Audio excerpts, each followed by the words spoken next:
ప్రభుత్వ భూముల్ని కాపాడాలి, ప్రభుత్వ భూముల్ని కాపాడాలి, ప్రభుత్వ భూమి కబ్జా నుండి కాపాడాలి, ప్రభుత్వ భూమి కబ్జా నుండి కాపాడాలి, ప్రభుత్వ భూమి కబ్జా నుండి అరెస్ట్ చేయాలి భూ కబ్జాదారులు వెంటనే, అరెస్ట్ చేయాలి భూ కబ్జాదారులు వెంటనే, అరెస్ట్ చేయాలి భూ కబ్జాదారులు వెంటనే, ప్రభుత్వ స్థలం కబ్జా చేసిన వారిని వెంటనే, ప్రభుత్వ స్థలం కబ్జా చేసిన వారి వెంటనే కాపాడాలి, ప్రభుత్వ రంగ భూములు కాపాడాలి, ప్రభుత్వ భూములు.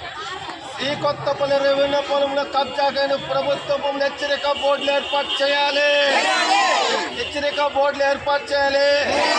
కొత్తపల్లి రెవెన్యూ పొలంలో కబ్జాకైన ఏర్పాటు చేయాలి, ప్రభుత్వ భూములు కబ్జా గురైన భూములను హెచ్చరిక బోర్డులు ఏర్పాటు చేయాలి, హెచ్చరిక బోర్డులు ఏర్పాటు చేయాలి, ప్రభుత్వ భూములు హెచ్చరిక బోర్డులు ఏర్పాటు చేయాలి.